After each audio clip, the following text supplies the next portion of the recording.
Hopefully you can hear us and see us and we're not buffering with any luck. Is it all good? Tell us in the chat if you can hear us and it's not lagging or anything.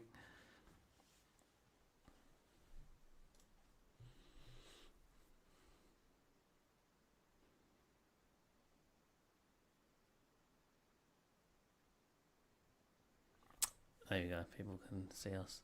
Yeah, I don't know what happened to that last stream. It decided to just stop working. I couldn't reconnect to it or nothing.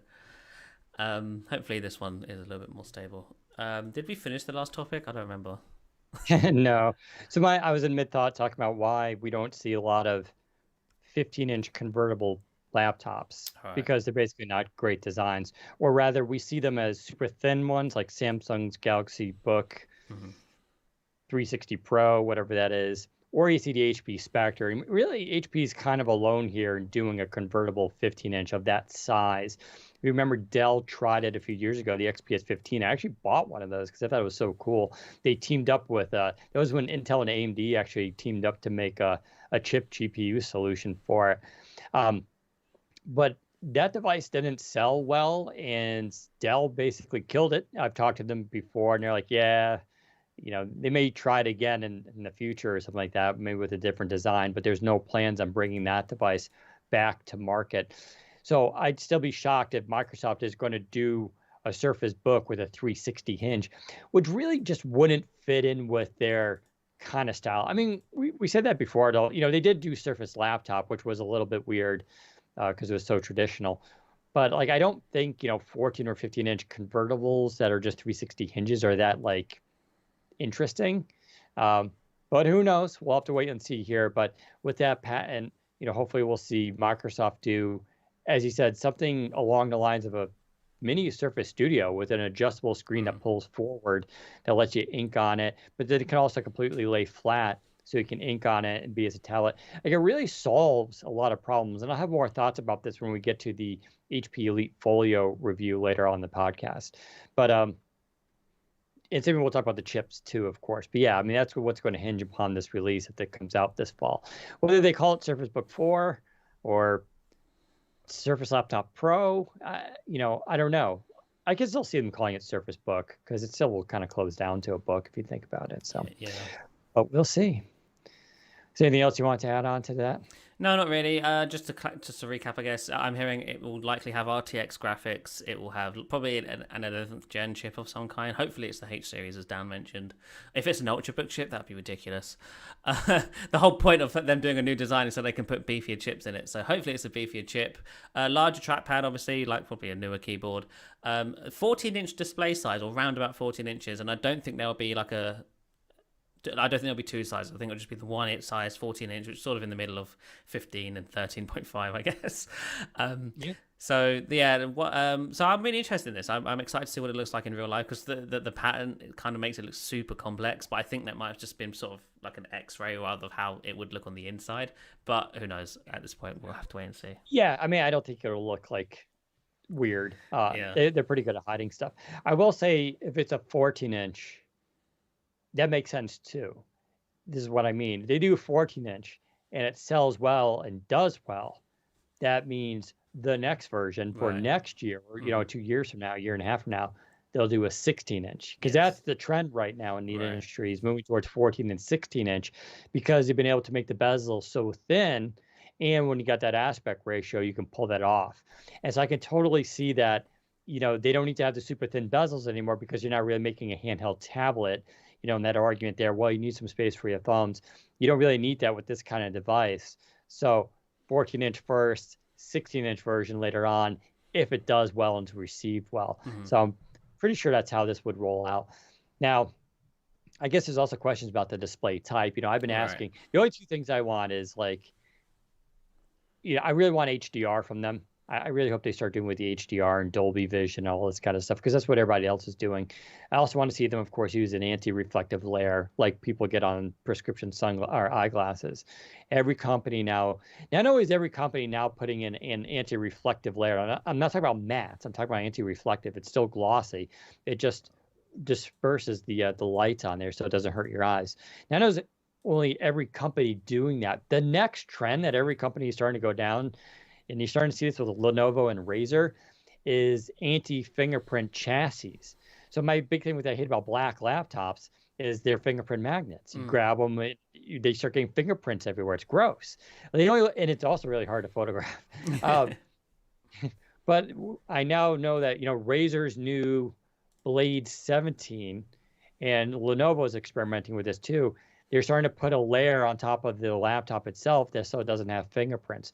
So that's where everybody else they've already done the anti-reflective display. They're moving on to other things now. So I really hope Microsoft does that. And of course, the pen and inking stuff. We haven't seen an advancement with Surface Pen a long time. Yet we already know Surface Pen with Windows 11 has this haptic feedback engine in the pen itself, so that it feels more like you're actually writing on a pen and paper kind of experience. So I expect all this to kind of maybe come to this device, but that could make the fall pretty interesting, at least. I was just thinking, obviously, if they do launch the Book 4 and the Pro 8 this fall, this will be very similar to the 2015 event in the sense that, new OS, it was Windows 10 at the time, new Surface Pro, new Surface Book. The same thing will be this year, right? Windows 11 will be the new OS, and that will likely ship on these devices. New Pro 8 design, new Surface Book design. Obviously, we'll have the Duo 2. Could we see any other devices? We may see a Surface Go 3 and a Pro X refresh with an SQ3. I would be very surprised if we see the Studio at this point. I've sort of been told that the Studio isn't anytime soon. That device is one of those things where it's like, we'll do it whenever nothing's going on. Yeah.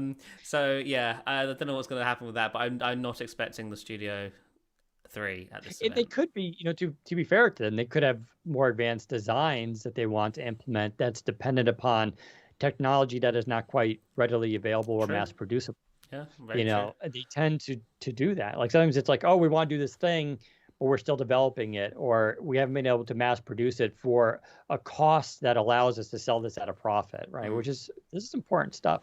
Someone's asking about an OLED display. It's a really good question. I don't know. Right. Zach and I had this conversation because the HP Spectre X360 14 uses a 4K OLED, 4K in quotes. It's not, it's basically 4K, but because it's a 3x2 aspect, right? But that matches, right? That's a 3x2 aspect. It's a 14-inch, and it's OLED. If you were Microsoft and you were going to sort of, mass produce a device, that display is typically available already, instead of a customized version. That said, and it also has, I forgot what the display, the gamut was on those, but the OLED stuff is getting there.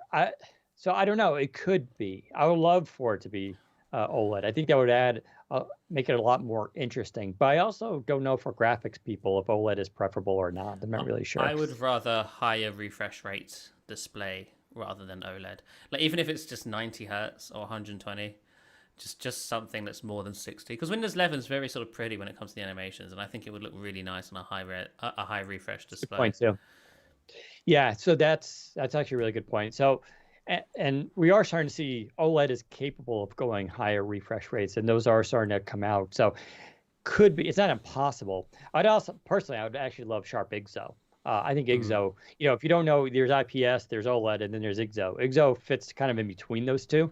It actually gets very good battery life. It's what Dell uses in the XPS line. Razer uses it in the Book 13. And of course, Huawei uses it, I think as well. I think Huawei uses it. But it's like, you kind of get the benefits of like the deep blacks and those super saturated colors as OLED, but it's not as intense as OLED. But we'll see. I don't know. Maybe they'll do something unique there, but a couple of people mentioning whether or not we'll see the Neo. I don't know is the answer to that. I've not heard anything about the Neo. It would, if they did want to do the Neo with Windows 11, it would be a great time to announce it. But I have a feeling Intel killing off their Lakefield chips has sort of put a pause on that.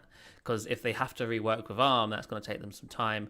Or if they're waiting for Intel to do a new big little CPU, that they've got to wait for that, right? So I think this fall is unlikely. But again, that's just me guessing. I have no actual info on the Neo.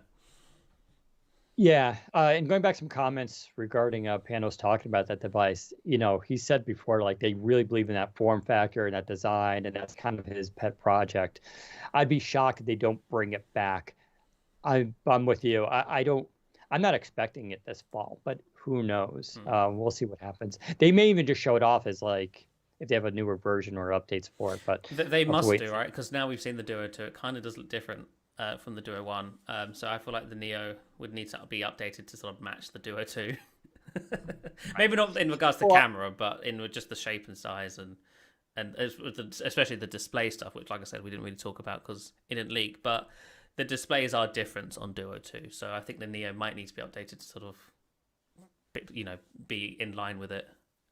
well, and people are mentioning the 90 hertz refresh rates would be nice in a Yeah, laptop, and we are going to start to see that more happen. But we saw, that brings up again a new feature in Windows 11 is the variable refresh rate. I forget what they call it actually; it's a different term now. But it's this idea that when you're scrolling or inking, the display can ramp up to a super fast rate yeah, and then drop down low to save on battery. Because that's a problem right now. You can't just run your display at 90 hertz on a laptop. I mean, you can. You get it kind of like a gaming laptop. Let's say Optimus in there, but it kills the battery life. That's the issue with it. But if and Apple uses this technology too in its iPads. The funny thing is, Microsoft announced this as a feature in Windows 11, and they're like, we'll roll it out to people and they can try it. But there's not a single device I'm aware of that has a refresh rate of higher than 60 hertz that also supports pen and inking for anyone to test on. It does, so, like, why would they do that if there was no hardware coming out to reflect that, right? yeah. Whether that'll be in Surface Pro, I don't know, but I could definitely see it in a Surface Book 4 where there's a lot more space for this kind of technology. But that could be a very, let's hopefully we're not getting too ahead of ourselves here, but hopefully Microsoft delivers on some of this technology. It would be weird if they kind of don't, but Mm. they've done weird things before. Yep. So, uh, Intel roadmap. I don't want to spend a lot of time on this. Actually, I want so Intel. This is a really interesting discussion. Everybody likes to bring up 10 nanometer and 7 nanometers and foundries, and AMD is so ahead of Intel and all this kind of stuff. There's some truth to it, but there's also the complexity with chips, and I'm definitely speaking out of my expertise here. But I know for a fact that the complexity of chips is they measure the transistors, how many transistors you can fit in a certain like size. And it's a different measuring than the nanometer size. And what Intel's been saying, and other researchers in this field have been saying this for a few years now, that we really shouldn't be judging on nanometer. We should be judging about how many transistors you can actually fit into the chip itself, which is a different measurement. And they've been pushing for that as a new standard. And Intel basically said, oh, we're going to be adopting that standard because the truth of it is Intel's 10 nanometer is closer to AMD's 7 nanometer than you would think if you just went 10 versus 7. So they came up with a new line of numbering, including like 3, 5, Intel 3, Intel 5, Intel 7, or something like that, then Intel 20A. They talk about angstrom. It's a new fab process that they're going to be using for processors, not till like 2025. So this stuff is really far out, but that's all I got to really say about this. Intel is basically they kind of laid out some of their framework and their timing for this stuff. Intel's problem is they both design and also manufacture their own chips. AMD simply designs their own chips and then gives it to TSMC to then manufacture. TSMC has a ton of money. They're the ones that also make the chips for Apple. They also work with I believe, the government, the Hong Kong government, or is it, or Singapore? I think it's Hong Kong. See, it's been a busy week, folks. But I'm saying is they get subsidized heavily by the government there. So they have and they've announced new plans this week too as well. So Intel's challenges are real, but they're also switching up. They're going to start making chips like TSMC for other companies as well, including Qualcomm. Intel is going to start making chips for Qualcomm in the future. So Intel's turnaround is still 2 to 3 years out. So we won't see it for a while, but they are making the right moves. I really think Pat Gelsinger, the new CEO, is the right guy. He's not a numbers dude. He's an engineer. He's a chip guy. So we'll see what happens with this, but Intel is definitely not out. But there's no doubt that AMD and Apple and Qualcomm and all these other companies are definitely also moving forward. So it's going to be an interesting thing to follow. The only thing that sort of confused me was their new naming scheme because they changed the names of some of these things or releases, right? Because they had I think Intel 7 is still 10 nanometer, and then Intel 4 is now 7 nanometer. Right. I think that's because I think the 7 reflects it's closer to I think, to the 7 nanometer. Even though it's still a That 10 doesn't nanometer process. right because so they're just trying to kind of get parity with AMD because it is closer than it is, and that's why, like, I'm telling you, like, I use Intel 11 Gen chips and I run AMD chips. AMD beats them on multi-core performance, there's no doubt about it, but then Intel beats them on single-core performance, and they're both pretty similar in battery life, except AMD then cuts its CPU performance to make that happen, right? So, but what I'm saying is, when I pick up these laptops, it's not like AMD is just like so miles ahead in terms of performance, right? They're a lot closer than you would think. And then Intel also brings a lot of other cool stuff like human presence detection and AI and smarter battery management. I don't know. Yeah, it's a complicated thing, but anywho, let's talk about Microsoft earnings. Boring. Again. Yeah. Let's see, Did Microsoft make money this month, Dan? That's all we need to know. So let's get to the good news first. So the company brought in $46.2 billion, bigger than last quarter. The important number there was $44 billion. That's what Wall Street was betting on, that they were going to bring in $44 billion. Microsoft came in and said, $46.2 billion. And Microsoft has been doing that quarter after quarter after quarter now for, I think, off the top of my head, for 14 quarters now. Wow. And that's why investors like Microsoft, it's like, we think they're going to do good. And then Microsoft, we did good. We did even better than you thought. Now, it's not a huge amount of difference, but it's only still a cool $2 billion. Yeah, only a cool $2 billion. But that's how investment works. That's all they want to hear, right? The other thing investors want to hear is, like, if you're going to have bad news, you tell us during the investor call for the next quarter. This is called the guidance. And guidance is super important because if you have bad news, investors are actually cool with it so long as they anticipate it. Right. And they're like, okay, And so last quarter, Microsoft said, we had some trouble executing Surface. And what that meant was the chip stuff and meeting demand. And they said, next quarter, we expect double-digit declines in Surface revenue. And we expect that related to the ongoing chip shortage. They used other language there. So, and I wrote, you can go read the notes from last quarter's release because I put it in there. I said, that's what they're saying is going to happen. And that's exactly what happens. So they came out with Surface revenue, and it was a decline of 20% year over year. And it still did pretty well. I forgot the actual number. They did $1.37 billion in overall revenue, right? So that's revenue. That's not profit. It's a separate thing. Who knows? We don't know what the profit is from this stuff. We just know that Microsoft doesn't make Surface. Yeah, they want to do a profit, but they're not in it for that. It's more about a Halo product. And they did say on the guidance for this call, for next quarter, they also expect continued issues shipping Surface. Mm-hmm. So again, next quarter, when they come out with also a decline in revenue, this is year over year, mind you, not necessarily compared to this quarter, but year over year decline. We're not going to be surprised, which is why investors won't ding them for that. The surprise would be if they said last quarter, we're going to crush it. Surface is going to have double-digit growth, and they came out to show double-digit decline. That means they overshot, and that tells you that's a problem with management and execution, and investors hate that because it shows incompetence in the company. So when we have this discussion again next quarter, just remember it's probably going to be the same thing. Now, some people in comments got really like, they thought it was bullshit. Sorry for the swear, but they thought this was nonsense. And first of all, Microsoft as a company can't lie to investors.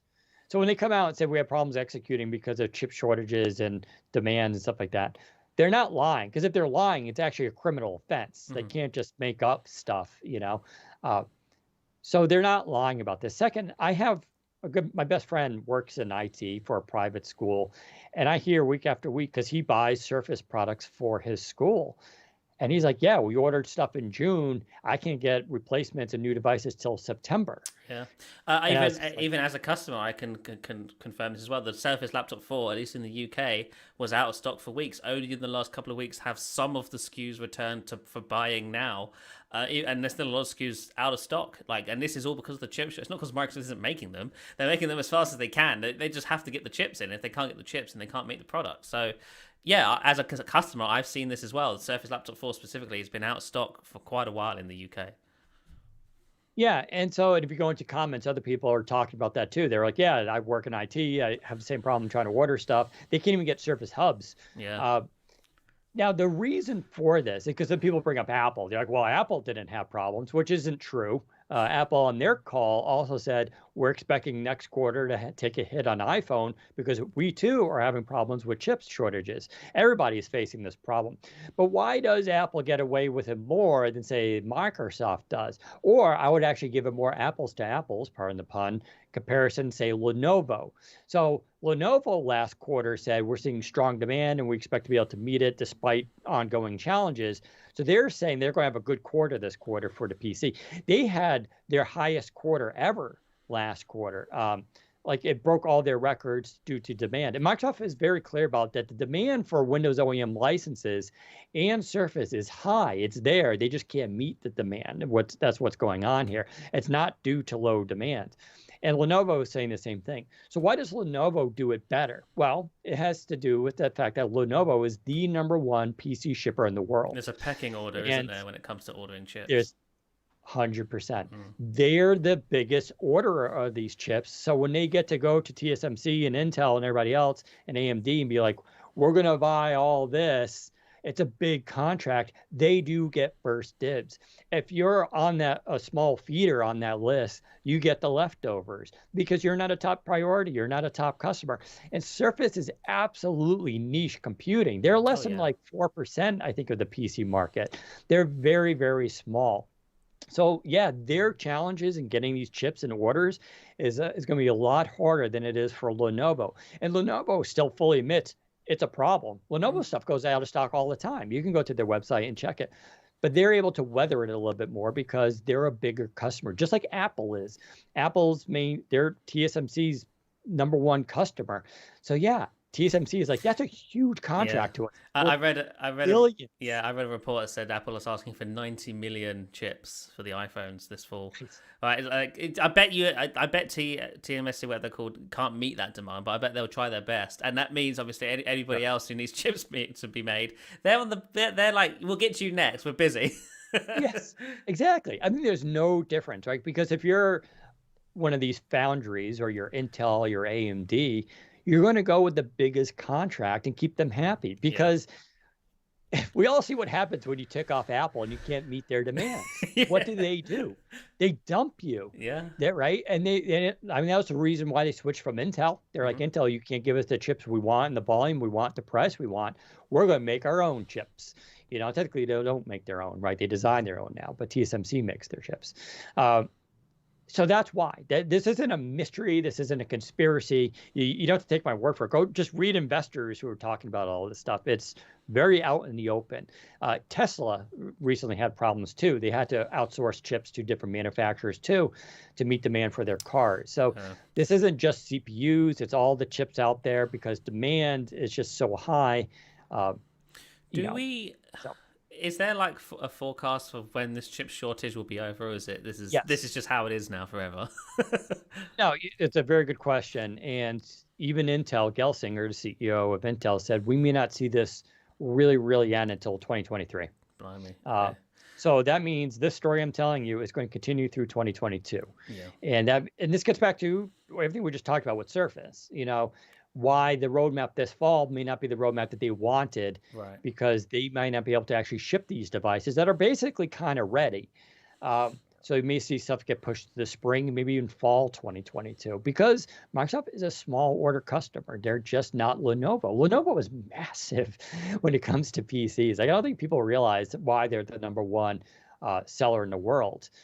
Dell is there too, and HP, and those two battle for spots 2 and 3. But it's really Lenovo that really gobbles up everything here. Yeah. So we'll still see this continue for a while. And like I said, it's going to affect Apple as well, too. Not to the same degree, but they said, go read the headline. Cook said, we expect, because their stock nosedived a little bit. I mean, this isn't permanent damage. This is, again, markets expect this stuff, and we're seeing this across the industry, by the way. Beer is going up in price because of the cost of cans, because the companies can't afford to get enough cans to meet the demand for the shipments that they need to do. This is what's called, by the way, inflation, right? Yes. When the prices get passed on to the consumer because everything's going up because everybody else is having supply chain issues. And we are in an inflationary period right now because everything's opening back up. Demand is increasing. And now the supply chains need to catch up. Hopefully you enjoyed this economics lesson from Dan. I find it fascinating how the whole industry works, and like even on the surface level things seem fine, but if you actually like dig into things, there's a lot of problems with manufacturing and demand, and just people can't meet the expectations at this point. Companies can't meet it because there's just not enough to go around, and it's kind of frightening that this is a thing that can happen. We need more factories. That's what we need. Right. That's what Intel is doing, right? They're building more foundries, and then TSMC is building more foundries. So everybody's building up more stuff. And what's happening is it's becoming a nationalization issue because TSMC, in China, its relation there, the future of Hong Kong is up in the air. There's a lot of tension. And this idea of like China could just like kind of snap its fingers and be like, hey, we're keeping all the foundries. I mean, that's what the US government did to Huawei, right? Essentially, in regards to software and whatever else. It just becomes what I would call a digital version of mutually assured destruction. This was a policy back in the 80s between the US and USSR, but it was more about nuclear. It was the idea like, we both have nuclear weapons, we don't use them because we'd wipe everybody out. Yeah, and everybody would be gone. So the reason why China isn't doing this stuff and just like, oh, sorry, you don't have access to these, is because it would hurt their economy. Don't forget, they sell the chips, right? So if they decided like, we're going to cut off the United States, that would be really bad as well. It's a digital Cold War. It really is. And that's why you're starting to see, the Biden administration wants and Intel want to build foundries here in the United States. So it's not it can weather these storms and pandemics and things like that. And it makes sense. It's long overdue in a lot of ways. But just like everything in tech, people are always years after it's important, they've realized, right? Just like the smartphone race in Microsoft. Took them years to realize like, oh, that's the next big thing. We're too late. And now Intel, it's too late. They're catching up. So we'll have to wait and see. But yeah, for people who are saying, I guess but that's the reason, like I said, with the Lenovo and the customer and the chain, all that, it's not because Microsoft is bad at executing. It's that they're a small customer. Yeah. So just like I said, it'll be like that for next quarter too. I'm curious about Lenovo's earnings. I expect them to do very well, but Lenovo always seems to do quite well. But all right, let's move on quickly to reviews because we're getting pretty long in this podcast. The HP Elite Folio, I finally reviewed that. I'm getting through my backlog. So I love this device. It just ties into our discussion, the pull it forward display. Everybody's mowing their lawns. Hate the city more, but I hate the suburbs. So the pull it forward is just such a cool advancement of the 2-in-1 concept.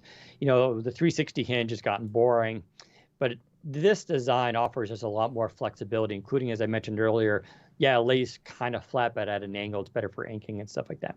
And this device, so this runs a Qualcomm Snapdragon 8cx Gen 2. It's one of the few devices that have used that chip. It gets the exact same performance as the Surface Pro X. Feels a little bit more zippy though for two reasons. The resolution of the display is lower. It's basically a full HD display, which is kind of sad. The Pro X has a really nice display. It's higher resolution, much higher pixels per inch because of that. But this also has a much faster SSD than the Pro X does. So all that kind of helps to make it feel very zippy. I love using it. It gets very good battery life, around 11 hours of real world usage. You can get this in Wi-Fi only. Again, something we have not seen.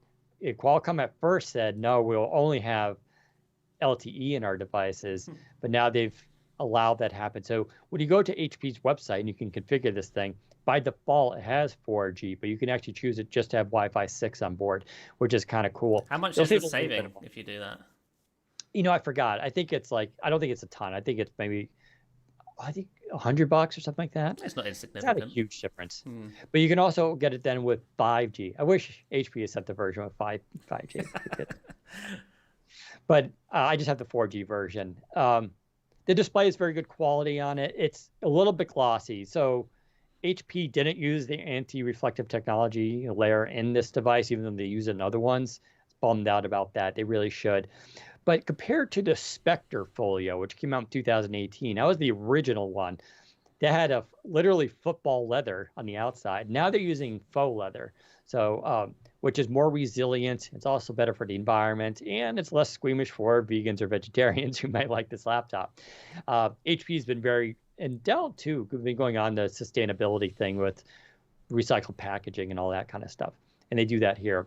So, but I love the form factor here. You get Windows Hello IR. You do get the privacy shutter, but it's a physical one. This is where I love where you see different product lines from companies not completely line up. So HP's been doing a thing with a digital shutter. It has a physical button on the keyboard, and you press it, it shutters, nice. And then you press it again. And it has a little LED to tell you that it's enabled.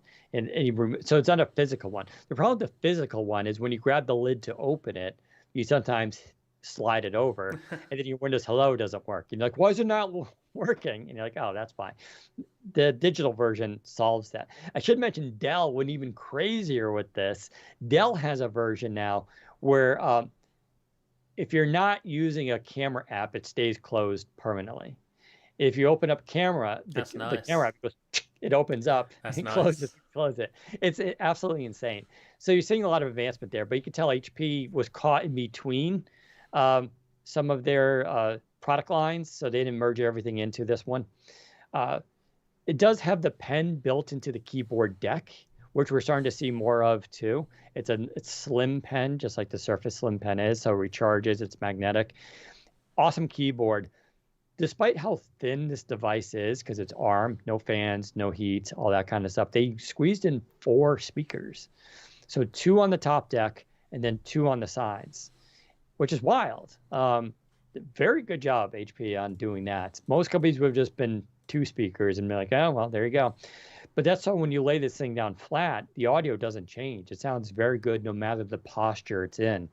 So just really well thought out. They also made the trackpad bigger and now uses precision touchpads. The reason I couldn't review the original one is the trackpad was so bad on it. It just drove me nuts. I was just like, despite it being an awesome device. Yeah, my only issue with the Elite Pro is it's expensive as hell. It is. It starts at like around $1,700. Wow. Now, if you spec it up, if you spec it up with the version we had, 4G, 500 gigs of storage, 16 gigs of RAM, and you can also get the SureView privacy screen, which is actually kind of cool. They've never done the SureView privacy screen, which is an electronic solution that makes your screen hard to see from the angles. They've never done that in ARM before. So it's the first time I've seen that. But if you price it and you compare it to, say, the Lenovo X1 Titanium Yoga, which is a very similar device. It's a 360 though. Actually, the Lenovo is about $100 more. So it's not, these are very expensive devices, but I still feel like the ARM stuff is a little bit priced too high. Now, the differences, we always talk about this, the differences between ARM and Intel is going away. Actually, some of that's in Intel's favor. I mean, Intel's devices resume as fast, if not faster, than Qualcomm devices do. Like Intel's really kind of caught up with ARM there. But the performance with ARM really hasn't caught up with Intel. And that's where the discrepancy is happening. And that's where I think the issue is. Now, I've talked to Qualcomm, and they're like, we don't set the prices of these things. And the impression I got from them was the OEMs are basically charging a premium on these things that isn't being passed on to Qualcomm. And so that may be just because they want to recover costs. They know it's niche. I don't know what's going on there. I just know that they say their chips are competitively priced. And we've kind of seen that with the Samsung Galaxy Book Go, which I'm still going to review soon. That's a $350 ARM device. So they can go pretty low when a company wants them to. But I think, when the Titanium Yoga came out, it was ridiculously priced. It was like $2,900 it was like super expensive. It's like dropped $1,000 in price since it's come out. Because that's what Lenovo does. Lenovo comes out the gate with the stupid high price and then cuts it back and gives you a sale, But HP hasn't done that with the Elite Folio yet. And they kind of really should, because it's a great device. If you need, so who's it for? It's for the business executive, which is probably why they're charging so much for it. But a business exec who needs email, Office, light photo editing, Slack, Teams, Skype, always connected 4G or 5G connectivity. It's a halo kind of device, right? It's really for a niche person who just wants a slim, thin, elegant, fancy looking folio PC. So the price is high for it, but there's also nothing else like it. I love it. I love using it, but it's hard to recommend sometimes with that price. I'll also say we always talk about how you can open a device with one hand. This one literally requires two hands to open it, pry it open. I don't know why they use such strong magnets in it, but it's ridiculous. But go read the review. I got a lot of details in it. It's up on now on Windows Central, a ton of photos and all that. And I compare, if you like the concept, but you want something different, I put a ton of alternatives in the competition section. You can go check it out there. So nice. There you go. I think that about does it for the podcast this week. Let's do you have a thing of the week? I don't, not this week. Really? The whole podcast? Can't think of anything? I forgot to think, to be fair. We even talked about it before the podcast. All right, so I'll do mine that's kind of funny, but also kind of strange. So there's a movie coming out called Stillwater. Matt Damon stars in it, and it's roughly based on the story of Amanda Knox. And I'd watched some documentaries about this case. This was in Italy. She was accused of murdering her roommates, and she posted a really good. It's on her. What do you call it? I forgot what we call the Medium. She has a Medium account. She does writing and stuff like that now too, and she posted a really good thing about how they basically based this story roughly on her experience without contacting her, and they're using her name in the promotion materials. And it's a really interesting story in the sense of like who controls your own image, what happens. The big issue in media today is the story comes out, it spreads like wildfire. It's like a big rumor or something like that. Oh, we're hearing this and that and that. And then the story gets corrected a few days later, a few weeks later, or even months later. But the damage is done. The correction never gets as much spreading as the original story did. And then what happens is you have a bunch of people going around believing the original thing, even though the truth has changed. So with Amanda Knox, she was like convicted twice, and then it got overturned. And there was a lot of like police malfeasance there, and there was another suspect that they never looked at. And now they caught the guy. He's actually in jail. They actually had him in jail for another crime at the time of the murder, so he's been now found guilty of the murder. And so that's the official record. She was acquitted. This guy's guilty. And meanwhile, the actual victim's name doesn't ever get brought up. Instead, everybody talks about Amanda Knox. So she wrote this really nice story about it, just talking about how it's wrong. They should be talking about her. The story should never be about herself, who was technically a side character now in this whole drama. So it's called Who Owns My Name? And I think it's a really good read, just because if you're into media and how stories spread on the internet, how people want to believe what they want to believe. Like when I read the comments on Twitter about this stuff, people of course they don't read the article. They're just like, nah, you did it. And it's just like, and you just got to think that's like a human being, right? Like that's just sort of that's really annoying where there are now facts out there and this is the truth that is established. But you have feelings, and your feelings say, nah, and it just perpetuates it. And yeah, you can point that this is just one person's life, all that, but it does portend bigger issues, I would say, for even bigger news stories. I mean, we just lived through the last couple of years of a tumultuous presidency, and we're still dealing the ramifications for that. And you're seeing more and more of how fake news can spread. There was a story this week also about some PR company was hired by an unnamed customer to sell to YouTube influencers for them to do stories doubting the efficacy of the COVID vaccines. Right. And they were giving them thousands of dollars to just basically create these stories. And what happened was a bunch of these YouTube influencers came out and said, this is what happened. And they told the truth. Yeah. And so now these companies are all shutting down, but we still don't know who actually funded it, although it seems like it's coming out of Russia. But this is the new age we live in, right? Where information comes out so fast, spreads quickly, is false, and then people don't correct it. And how do you correct it later on? And so the story with Amanda Knox, pushing back on this and talking about who owns my image, and they get to continue, if you read it too, it's because it really goes into how the movie like still screws up the story. They're basically dragging her name again through the mud, even though the story has changed.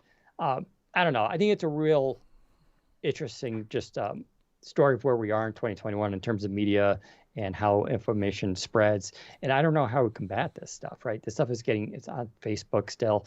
You're seeing back Twitter, Facebook, and all Instagram have been, closing accounts here and there. But that's for like the COVID stuff and not for, like something like this kind of story. I don't know. It goes to show you if a bad story comes out about you and spreads around. It's a similar thing to Johnny Depp, right? Johnny Depp was. Oh, to be fair, I don't really know this story, so I may be completely wrong. But I'm sure Johnny Depp was in trouble for there was accusations that he was quite violent towards his wife or whoever, and then turns out actually it was her that was sort of abusive to him, and he sort of was just defending himself or whatever the story is. I'm not entirely sure. Right. Yeah, I forgot all the details necessarily around that, but you're right. There was this back and forth, and basically he lost a lot of jobs. Right. And I'm not saying he's a saint. He does seem like he has some issues. We'll just wrap that in a bundle and leave it there. So there's definitely he's not an angel here in this, but yeah, you're right. Some of what came out in the press and how he was labeled. And, it went to court, and that's supposed to be like what happens, right? You're supposed to go to court, and the court goes, this is what happened, you're guilty, not guilty. And it doesn't almost matter because the damage is kind of done. Yep. And then especially in the UK, you have different libel laws, right? That where you can sue and all for all this kind of stuff. It's a scary topic because most people listening to this, will never have to sort of face this problem. Right. Probably no one's going to really accuse you of a terrible thing, and if they do, even it's not going to spread, right? But for some people, but it could happen, right? And like Amanda Knox wasn't some like super famous celebrity. She was just a normal college kid at the time. But because of the sensationalism around the story that people wanted it to be, it turned into this bigger thing. And all these, movies came out about it, stuff like that. I don't know. It's it also just reminds me that humans are kind of dumb, No matter how smart we think we are, we're still susceptible to believing what we want to believe. You have to train yourself to understand, what's truth and what's not, or not even if you don't know the truth, to acknowledge you don't know actually what happens. Yeah, and keep an open mind, which is one of the big things people don't do. They're set in their ways. Their opinion is how they want to believe, and that is it's just terrible for everyone. Just have an open mind. Be open to ideas and discussions and possibilities. It's one thing that really drives me mad about the internet and social networks is people just have a really tough time going, I don't know. Right, exactly. I know that topic. Like I've heard of it. Like the big one right now is critical race theory. Like most people don't know what that is because it's not really kind of a real thing anyway. But like people have opinions on it despite not being well versed in it. And instead of just saying like, I don't know what that means. I've heard things. I'm curious about it. I'm a little bit worried, or instead of taking that, everybody has to weigh in with this definitive I'm an expert thing. And I find that infuriating. When I was in grad school, the number one thing I learned was how much I don't know. and in grad school, when you're sitting there with professors, people have written books. Like I had professors who were just expert in this one field, in this one specific thing about language. And like, it was my one professor, Marcel Den Dicken, he's a Dutch linguist. And he just knew like the past participles in Dutch. Like that was like his thing. And like, he was such an expert on it. I couldn't just go, yeah, well, I know. Like I couldn't fake it, right? Yeah. Because you would get called out about it. But on the internet, you can fake knowledge. Like you can fake, I read on the internet. Here's a Wikipedia page. So I find that stuff really infuriating because our school systems just simply don't teach this stuff. I love on Twitter when someone will say something and then someone will reply, can you like source that? Can you like link me to a source? And then the next reply is, find it yourself. That's always my favorite, exchange on Twitter. Do your own research. The research has become like sort of this go-to thing, right? Yeah. The other one is HIPAA. It sounds like a HIPAA violation. HIPAA is one of the misunderstood things right now on the internet, where if you ask someone for, hey, have you gotten vaccinated? Oh, that violates my HIPAA. No, it doesn't. Like, you can ask people about health and medical things. They don't need to tell you. But I don't know. It's fun. We're getting off topic here, but I posted the link, like I said, it's called Who Owns My Name. It's on Medium, Amanda Knox. Go read it. I think everybody should read this just because it's going to open your mind to just about this kind of stuff that happens on the internet all the time and how this stuff is kind of out of control. And for those of you who haven't followed the story of, what happened to her, it's a really nice update. You'll probably be pretty surprised about a lot of what I kind of just said, but there you go. Hopefully you enjoyed this podcast. We'll be back next week, of course. We'll do Q&A with the audience now. So if you guys have those questions, fire them off. You can reach me on Twitter, Daniel_Rubino, and Zach at ZACBOWDEN. We do record this every Friday, 2:30 p.m. Eastern Time, YouTube, Windows Central, when our YouTube channel is Zach doesn't have problems streaming, of course. But we also have our Discord. You can go to windowscentral.com/Discord. Get the address there to join our conversations where we talk about Windows 10, 11, Surface, and more. As always, thanks for tuning in. Look for a new Ask Windows Central episode coming up next week as well.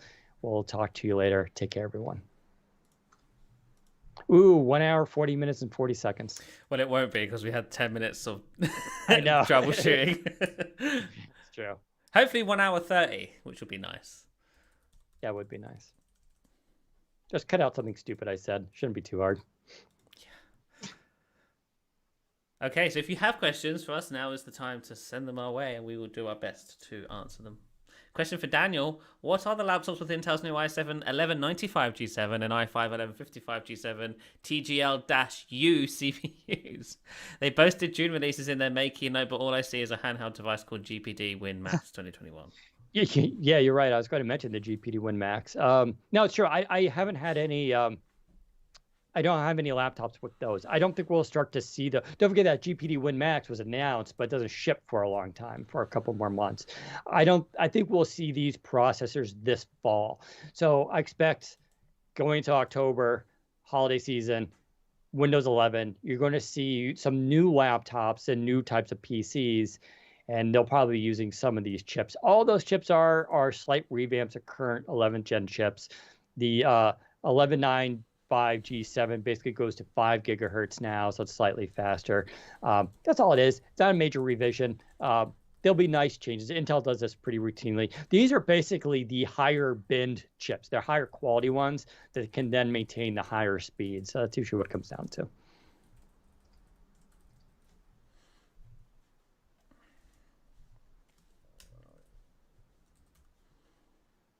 If you were to DIY a desktop PC in the next 6 months, would you go AMD Ryzen 9 or Intel 12th gen? Ooh, that's really hard. I mean, as of now, the rumors are, well, the rumors kind of what's come out is the Intel 12th gen flagship beats the current AMD chip. So there you go, right? Technically, if you want the best chip, it would be the Intel one. That's not out yet, but that's coming out. So maybe. On the other hand, we know AMD is coming out with the new Ryzen Zen 4 and all this kind of stuff, and they'll probably reclaim that crown again.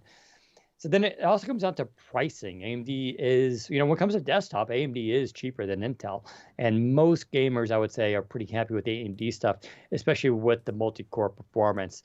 My gut tells me if you're really just, looking for the best value and everything, I would still just go with the AMD. Use that extra little savings, sync it to that sick graphics card that will take you another 3 months to find.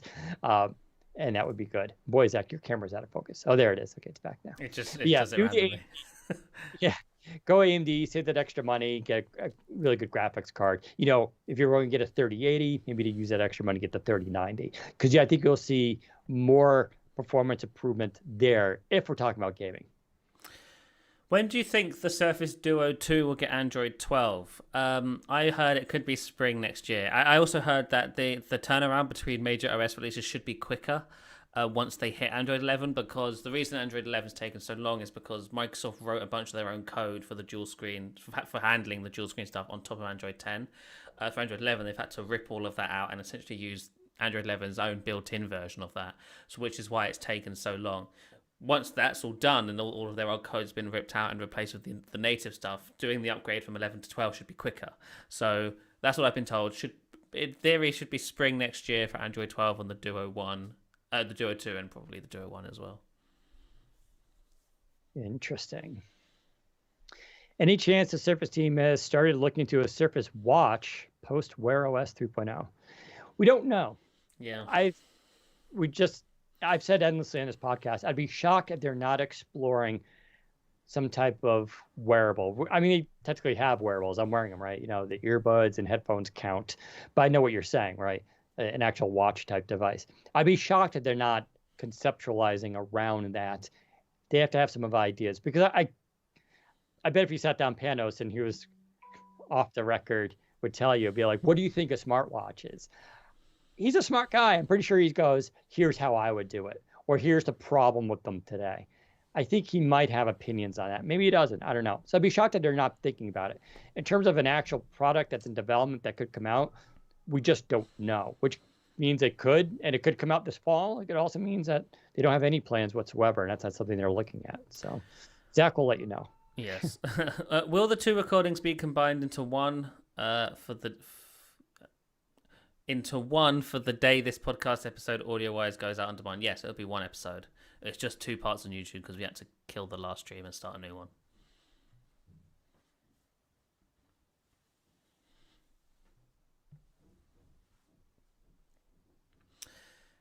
If and when Duo 2 gets Android 12, how do you expect Microsoft to adopt the new Material U design system? I'm not sure.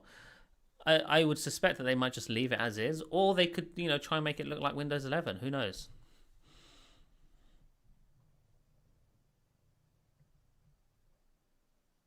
Are you expecting Microsoft launch to adopt a Windows 11-esque design with icon settings, notifications? Could be a part of the effort to make Android Windows transition as smooth as possible. I haven't heard anything specific, but I would like to see that myself. Yeah, I would like to see that, but I think as of right now, that the products are kind of differentiated. I think I remember Panos in an interview saying that his team wanted Android to look like Android and to be familiar as an Android experience on the Duo. So I don't think they'll go crazy trying to make it look like Windows. But at the very least, they could align the iconography, maybe the sounds. But I do think that their UXs will still be quite different. Round or square smartwatches. Michael Fisher, Mr. Mobile, has very strong opinions of this. He believes they should be round. I agree. And there's a lot of... I see it both ways. The round emulates a real watch more, obviously. Square, though, functionally, I think, is easier to read content on. Yes. So the round, it being round is purely a desire. Like it just looks nicer when it's round. And you know me, I'm all about design. I prefer design over function any day of the week. Yeah. So, but I think Apple. I mean, I'll still say the Apple Watch is still the best smart wearable on the market today. Next to my Aura Ring. My Aura Ring I prefer the Aura Ring over everything else. But it's because I hate getting 9,000 notifications, or even just 2 notifications. I only wear my Apple Watch at the gym or when I'm doing a bike ride. That's it. It makes me sad because I have to give up wearing a cool Seiko. But yeah, it's an interesting debate. You know what's happening now, of course, is they're developing the tech now where they can round the displays and curve them so it hides any bezels. Because the problem with the round ones were it looked cooler with the light off. Then when you turned it on, it would have a bezel. But now they're solving that, right? Now it's starting to go to like the rounded. So you can get around these kind of problems. Apple's going to do it too with the square and all this. Although the rumor is Apple may be switching to a round design too. So well to say. Any rumors of earbuds 2?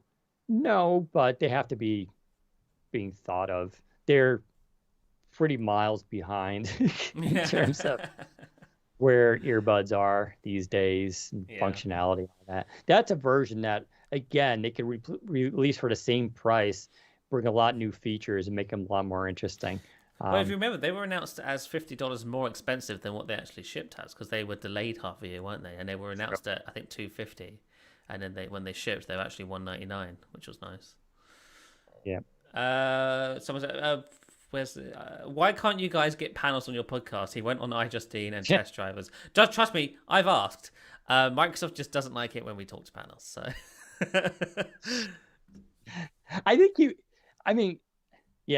I see Panos at these events. He's very friendly. Always says hello to me. We have great conversations. But there is the yeah, we have theories about that. The fact that like Zach leaks information, they don't want to see necessarily then as rewarding him by letting Panos come on the I've been podcast. good. I've not done any leaks for a while. It's true. I'm sure also Panos would have to be restrained about yelling at Zach, announcing things before. Well, they could let you do it. I don't have to be there. Yeah, I'll just there send you is my the counter questions. to this, which is we just got to get big enough so they can't ignore us. And that's been kind of happening. We're getting there. Like they talk to The Verge and The Verge leak stuff when they can. It's true. Zach has a better track record though.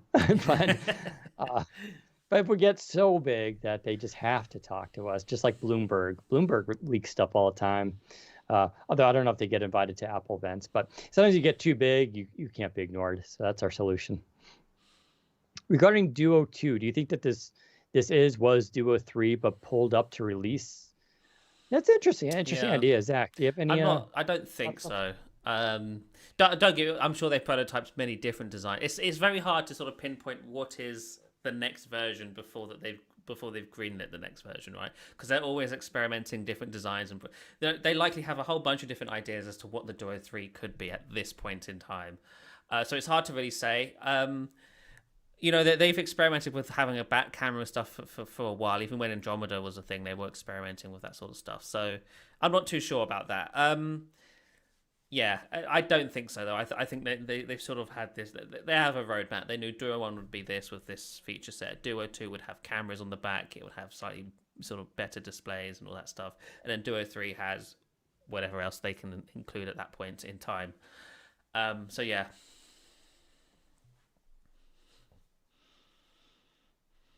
There's one here. Dan, have you ever used Samsung Fitness bands? Part of me says maybe it would have been a long, long time ago. I know I think I had a Huawei one too.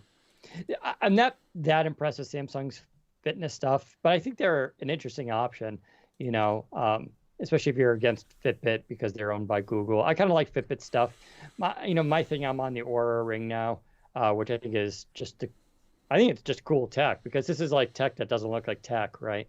But it doesn't vibrate. It doesn't give you notifications. And that's where the trade-off is. But I do that for my mental health. I just don't like having things constantly alerting me. I know you can control the notifications, obviously, but I also don't like having to recharge devices every 2 days. The Oura Ring gets me 5 days of battery life, which I prefer. So, Zach, don't say any details, not to piss off Panos. Just a yes or no. But do you know of anything exciting about Duo 2 that you're like, wow, I can't wait to talk about this feature after they announce? Yes, I kind of do, and I think Dan knows what I'm referring to. We've sort of hinted at it. It's this thing we've seen it in patents before. You just need to go find the right patent. yes. And that is the thing that I'm kind of excited. It's a small thing. It's a small thing. Yeah. It's a cool thing that like people are gonna be like, oh, that's cool. That's clever. It solves an issue some people had with the first version. With I won't say anymore because I'll spoil it. Yeah. Right. There was another question I had lined up before I saw that one. Where is it? Let's see here. Well, Microsoft. There's one about us. Go on. I was going to say there's one about us using the Duo, or if we're still using it. I'm still using it. Yes. Yes. Where is my question? If Android updates are plain sailing after Android 11, are the Duo software team planning to work on device-unique apps and features like other OEMs do? This is a great question because I've had a similar... I've been asking around about this because I also kind of want them to do that. The answer is it kind of depends on what the app is. The team knows that it's something they can definitely tackle and do. The problem is getting the resources to do it. I do believe that with Duo 2 and maybe Android 11, so I guess Duo 1 as well. I'm not sure if it's a Duo 2 specific thing, but they're replacing the Google Photo. I say replacing. I don't know if it's replacing. Google Photos may still be in there, but they will now have a new default gallery app, and it will be powered by OneDrive. So it'll be able to sort of look at your local files and handle your local files and whatnot through the OneDrive app rather than the Google Photos app. And it will work in a similar way as Outlook does on the Duo. Outlook is on Duo. Outlook is split into two apps, even though it's one app. But you have Mail and Calendar, but it's still the Outlook Android app. But the Duo is the only device where you can actually see it like that and have the different icons for Mail and Calendar. The similar thing will happen with OneDrive. OneDrive will have the main OneDrive app, and there'll be a gallery app. But if you tap on gallery, it just takes you into the sort of photos view on OneDrive. But on the Duo, and I think it already has this on Samsung as well, but on the Duo, it will have like a local photos area within the OneDrive app where you can see your local photos and stuff. So that's one example. In regards to things like the phone app or SMS, I don't know. I don't think that'll be there for Android 11. But again, I know it is something that they are definitely talking about and sort of weighing up ideas as to how they could go about doing it. But like I said, I don't think that'll be for Android 11.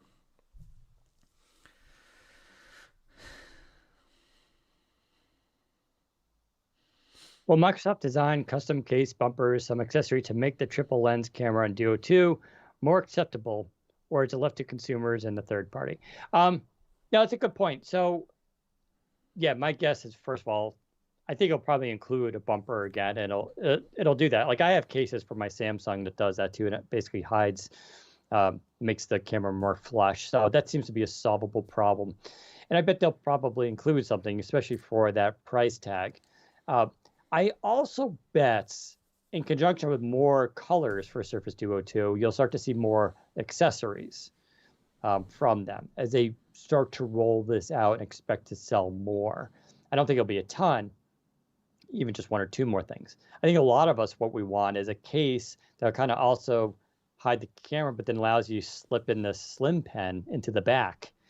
Because that would be super useful, right? All of a sudden the pen now becomes, because right now, who's carrying the pen around with them?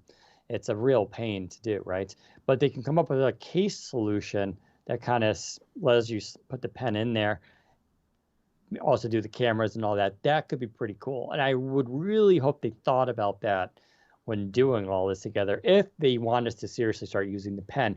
Mind you, they just released the SDK update for Android app pen support that they're behind to enable other features and stuff. Yeah. So they still seem to be pretty big on this idea of using a pen on this device. Let's hope that we see that with the accessories, because that'd be an easy sell. I don't think they'll be in the box, right? Because the pen doesn't come in the box. But I think that'd be a cool sell for them to be like, oh, here's a new case for the Duo 2 along with a slim pen. And you can even pick your color, right? That could be kind of cool. I really, really hope they do something like that. We do know that obviously there is a new Surface Pen of some kind coming, because they need a new one for the haptics on Windows 11. I'll be interested to see if those haptics translate to the Duo as well. I assume they will, but we'll have to see. Good point. Yeah. 3D hologram touch thingy for Surface Duo confirmed. No. I remember those. Yeah, that's definitely not here. Sorry. Maybe Duo version 3. But Duo 3 will be the hinges are detachable, so you can have two phones if you really want. Oh, good Lord. Don't start the rumors. Have you seen any upcoming Windows 11 inbox apps that are revolutionary? I wouldn't say revolutionary. That's a tall order to fill. Yeah. There are some new designs coming. The new Photos app's kind of nice, but I wouldn't call it revolutionary. I don't think there's any revolutionary apps coming for Windows. Just more consistent looking apps across the Windows 11 UX. And related, what about a Photos app before the October release? Yeah, I assume it'll go into preview before October. I don't know if it'll start shipping before October. But yeah, there is a new Photos app coming. Yes, you did miss the Surface Book 4 talk, and unfortunately, the video podcast. There's two. Yeah, you might have to. It was mid Book 4 conversation, so. Right. Yeah. Don't worry, the audio version will be up on Monday, so you'll be able to listen to the chat then. Will Surface Duo 2 be massively delayed for the rest of the world? We talked about that earlier. We expect version 2 to release in all current Surface Duo markets on day one or soon thereafter, a couple weeks after. And then we'll start to see more new markets later in 2022 where it's not there yet. Is Paint 3D abandoned? And when is Paint 4D? I want to smell the colors. Paint 3D, I guess you could call it abandoned. It's not a service app. It exists. It's not ever going away. But again, it won't get new features either, if that's what you were hoping for. I don't think Paint 4D is in the plan. I think Paint 3D is just it, and it will always continue to exist as what it is. So, what happened with the consumer version of HoloLens? I don't think there was ever a rumor that specifically said a consumer version of HoloLens was coming. It was always an idea that they could strive for if they wanted to. I think it just appears that they haven't wanted to. We could still see it in the future. Like, there's nothing stopping them from trying to position a version of HoloLens for consumers, other than maybe the price, which, if they're waiting for component prices to come down, then would explain a delay. But again, we're speculating on whether or not they even want to do one at this point. They might not. Yeah, I think they will go into that market, but I still think maybe a year or two out. But it's going to start heating up, right? Apple's, of course, rumored to bring stuff like that to the market. Who knows what Google will do? But Microsoft has the tech. I'm sure they have to have ideas again of experimenting here. But it's about the usefulness of it. What will this thing do? How will the battery life be? Like I said, I think Apple is really positioned here because they're going to use the phone supposedly, at least in the second version, not the first version, but the second version, the phone kind of acts as the CPU and the hub for it because of its fast processor. I don't know where Microsoft can compete there. And we don't know what these devices, how good they would be, like what they would be used for day to day. I know there's this idea of like you walk around and you see holograms and information popping up, but I'm not sure we're there yet. I'm pretty sure we're not. Isn't it strange that Samsung phones have more features on your phone app than the Duo does? It is weird. But I have actually heard that the Duo will eventually get this. The reason why Samsung has it and the Duo doesn't is because, in regards to the apps feature, which is what you're referring to, it uses an API that is only found on Samsung's phones. It's powered by DeX, which you can't. There's no DeX on Duo or any other phone, which is why no other phones have it.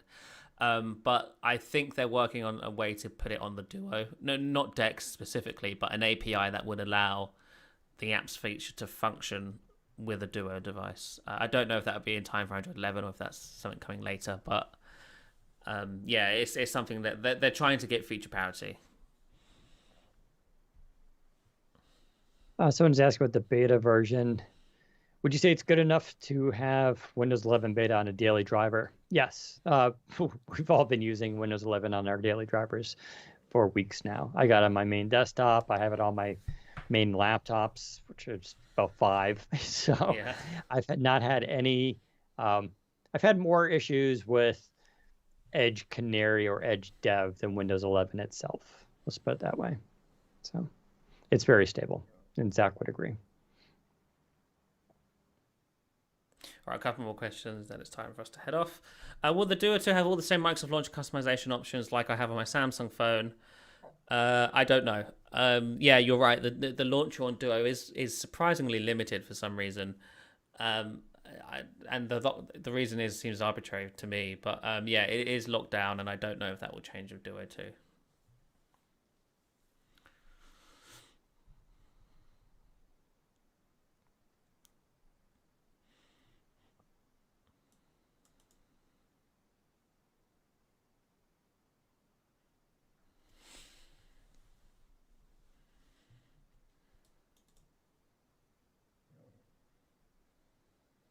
I say that does it.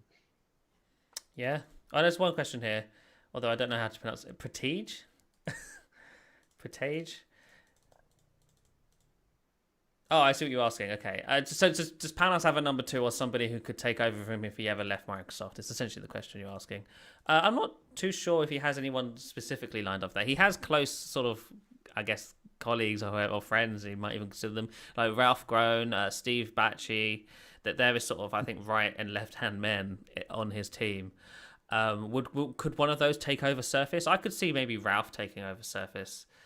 But I don't know, because I don't know these people in person, right? Like, it's hard to sort of judge a character based on someone you've only really seen. Yeah, they do different things. Yeah, they do different things. Ralph like, do they have a designer? Yeah, right. Ralph, but do they he's have the one that basically sketches? Sorry, yeah. I was gonna say he basically designs all this stuff. Panos is the one who manages it all, and like Steve Batchy, of course, does a lot of the technology behind the displays. And some of the core components there. So they all kind of have their different roles. I don't know if, it's a tough question. I'm with Zach on that.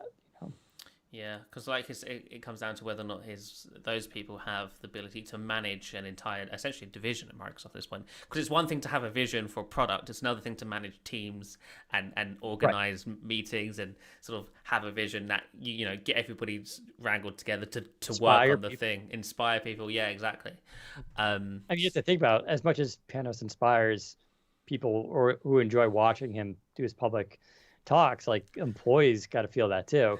right. Of course, then he also stares through your soul and then into It's your like, heart, I have think. you have you read the comments on like the Windows 11 launch video? It's like everyone's just saying this guy looks like he wants to cry.